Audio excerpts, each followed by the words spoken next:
There are tons of games that are dropped on the Nintendo Switch and the Nintendo Switch 2 eShop every single day. But today I've got 3 that just recently released that I highly recommend that you guys check out. We got a mix here of Switch 1 games as well as Switch 1 and Switch 2 version games with another game that just has this beautiful retro style, and we're going to talk about all of them here. Let me know in the comments below if there's some other eShop games that dropped that are worth checking out, and sub for more Switch 2 stuff, but let's get into it. So first I'm going to start with Storm Lancers, and this was shadow dropped during the Nintendo Direct the other day on the Nintendo Switch eShop. This is a Switch 1 only game, and it's a new roguelike game that I really like. It has a very nice sci-fi and anime theme, and the intro cutscene is really cool. Plus it reminds me a lot of the kind of animated Hades scenes that they do in a lot of the Hades trailers, so I really liked that aspect.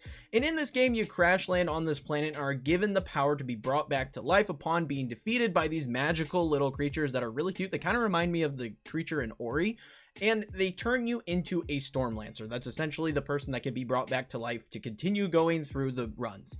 And you venture out into this world and you find a variety of different melee and ranged weapons, as well as other power-ups like shooting fireballs to take down enemies with, as well as gold rewards and other treasure along the way. The enemy variety is really solid, allowing you to approach combat in different ways depending on what you're up against and what weapons you have at your disposal, and defeating the enemies rewards you with gold that you can spend during your runs to get new gear at shops or open chests. And the farther you get, the more abilities you gain, such as a double jump, a slide, or an air dash, allowing you to find new paths that you couldn't previously reach in your earlier runs, changing up how you interact with the different locations each time you go through them. You'll also find these cool things called storm bindings during your runs, and these are essentially passives with a bonus as well as a negative effect for your character. For example, your ranged attacks could deal more damage when there's no enemies that are close to you, but if they do get close to you, your range damage is decreased by 10%. So it adds a little bit of risk and reward to each time you pick one of these passives out. Do you want to take this certain debuff? Is the buff that you get worth the cost of the debuff? You kind of have to weigh your options each time you come across one of these, and I kind of like this kind of aspect where it's a give and take. You get a bonus, but you're going to have to manage your gameplay differently due to the negative side effect of that bonus. Now obviously, like in other roguelike games, when you're defeated, you can spend your resources you collected to gain new buffs for your subsequent runs, and these are things like new weapons, more health, starting the run with a new passive or storm binding, increasing the rarity of items you find, and other things of that nature. And as you get farther and farther in your runs, you'll find new members of your crew that were stuck in cryosleep, allowing you to unlock even more features, like the first crewmate you find gives you additional challenges to complete that will reward you with additional currency to upgrade yourself farther. The other cool thing with this game is it does also support local co-op play, so if you have someone to sit on the couch with and boot this game up, you can play together, and I think that's a really fun additional way to play this particular game. Not something you see a ton of out of roguelikes. And as far as the graphics are concerned with this game, it has a real stylized look. Again, it has that very sci-fi anime kind of look, but it also looks a touch cel shaded with very bright and colorful graphics, and it plays great. But being that this game is a Switch 1 game, it is locked at 30 frames per second even on the Nintendo Switch 2. But I've seen no graphical glitches during my time playing on the Switch 2. It's just a really smooth game all around, and it's a lot of fun to play through. And for $20, if you're into roguelikes, this is an incredibly solid one to pick up. The next one I have on this list is Linked Banner of the Spark. Now this was another one that was announced during the Nintendo Direct the other day for the Nintendo Switch 1, as well as having a Nintendo Switch 2 version, and it was shadow dropped during that Direct. This is set in a world where AI has become self-aware, creating robot forms of themselves who inhabit the world, and humans are a scarcity. An evil robot, though, has taken over the world and has subjugated all the other robots in the world, and your human character works with a little robot called Buddy to fight against the evil ruler in the resistance and free everyone. And this game is a mix of a cozy city builder with a level-based hack and slash style gameplay loop. You'll get a selection of main story missions as well as side quests from bots that you save who come to live in your town, and these levels consist of going out and taking down waves of enemies in a set number of rooms. Very similar to how Hades plays, but not in the endless run kind of roguelike way that Hades is, but more structured because there are a certain number of rooms that you'll be traversing through. At the end of each room, you'll also be able to gain a new passive for your weapon that will add things like additional health when you KO an enemy, or if at the end of your combo, you'll drop a grenade, very similar to the passives that you get in Hades from the gods. And the combat in this game is serviceable. It's not bad per se, it just doesn't do anything incredibly new or exciting. And to me personally, it feels a bit floaty, which I'm not a huge fan of. There are a couple of abilities that are interchangeable depending on the weapon that you have equipped, and the combat does, I mean, it gets the job done. It just, again, it feels kind of floaty and not as tight as I like in games like this, like Hades, or even other games of that nature like Tawa in the Guardians of the Sacred Tree that just came out. The combat feels really tight and controlled. This game just doesn't have that kind of crunchy feel that I'm looking for out of combat. So as the combat's fine, it's just not my favorite aspect of this game. The combat system in this game is just not as good as some of the other ones that I've experienced in similar games. And there are a handful of weapons that you can craft and collect that are going to add different ways to engage with combat during your runs, as well as different bonuses and passives that you can equip to them, as well as different special attacks that you can have. So changing the combat is based on the weapon that you have equipped during your run. But I think the real highlight of this game is the city builder aspect. Doing the levels will get you currency as well as new cosmetic items, but it will also get you resources that you can use to get new buildings and decorations for your town. And as a cozy game enjoyer, this really hit home for me and was something that I particularly enjoyed about this game.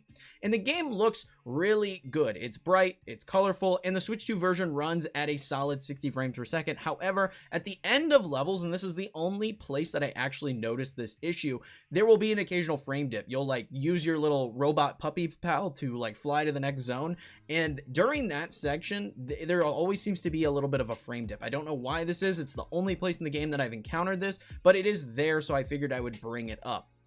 Now, one of the coolest features with this game is the fact that this game does support online multiplayer, so you can go through the levels with friends and play the game that way, which is really nice touch for a game with level design like this one. I could see it being a lot of fun to hop in with friends and go in and take down as many bots as you can. I could see that being just a really enjoyable way to play this particular game. But if you're looking for a mashup of a cozy town builder with a combat element, kind of similar to what you get in Call to the Lamb, for $25, this one is a fun one to add to your library. Now we're going to move on to the final game on this particular list. Do you like Doom? And what about a medieval Doom? No, not that one. This one. And this is Wizordum. Now, I will say that I was sent a review code for Wizordum from the devs, and I want to say thank you for sending me the review code to check this game out early before it launched on the Nintendo Switch. This was previously available on Steam, and I was pleasantly surprised by this game. It feels like an old school Doom, but rather than using guns and fighting demons, you're playing as a wizard or a cleric using maces and magic to defeat enemies. And it has this fantastic old school art style with great sound effects and music, and it is fast-paced as can be, making it feel even more like Doom as you're swinging your weapon at enemies or you're blasting them with fireballs while strafing their attacks.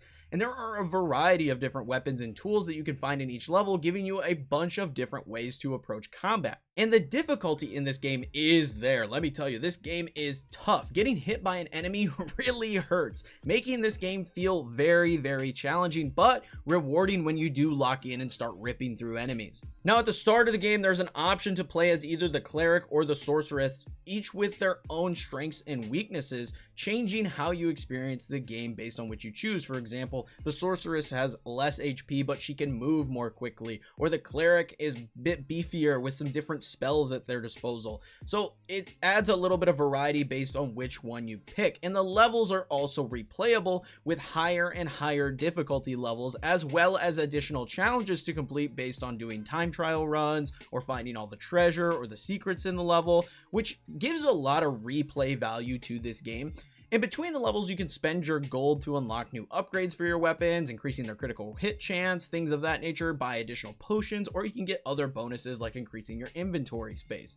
Now, the difficulty in this game could be very frustrating for some people out there, especially due to some of the hitbox things that you see in this game. Like, for example, you can get hit randomly with a fireball that you thought you dodged and take a bunch of burn damage, or when you swing your melee weapon, it seems the hitbox is pretty small, so you can miss frequently. So if you aren't looking to be punished, this one might not be for you, because it is incredibly punishing. However, personally, as a fan of Doom, I am enjoying the fast-paced chaos that this game has, and the art style is one that I'm personally a huge fan of, making me excited to see what the next level holds for me. And this one's coming in at $20 on the Switch, and like I said, if you're a fan of Doom and more punishing first-person shooters, or you just have nostalgia for some older art styles like this one, for $20, this is a steal of a deal in my opinion. But if you're a stickler for like tight controls and less chaos or difficulty, this one is definitely skippable for you. But that is going to be it for this video, guys. These are the 3 new games on the eShop that I recommend you guys check out. Again, I want to thank the devs over for Wizordum for sending me a review code to check this game out early on the Nintendo Switch 2. If you guys enjoyed the video and you want to support the channel in an additional way, aside from just watching videos, you can check out the membership service. There's additional bonuses that you get for that. Not a required thing by any means, but I do like to bring it up at the end of videos. You can also check out Advanced. This is the energy drink partner for the channel. They have energy drinks, hydration, protein, all that fun stuff, and I do recommend being 18 plus for any of the caffeinated beverages. But I got some here with me. This is the watermelon lime flavor that I'm sipping on right now. Really like this flavor. I'm a big fan of lime stuff in general, so anytime you throw lime in with another flavor, I'm all about it. So I like this. 10% off with code Nico, so check that out. You can also check out the Discord where people are over there hanging out, talking Nintendo Switch 2 stuff, having a good time. I'm definitely going to try and get some people in there, just hang out and voice chat and play some Borderlands when that drops. So if you're interested in just being part of the community, check out the Discord. But like I said, that is it. Leave a like, comment, and subscribe because it helps me out, helps the video out, helps the channel out immensely. But until next time, peace.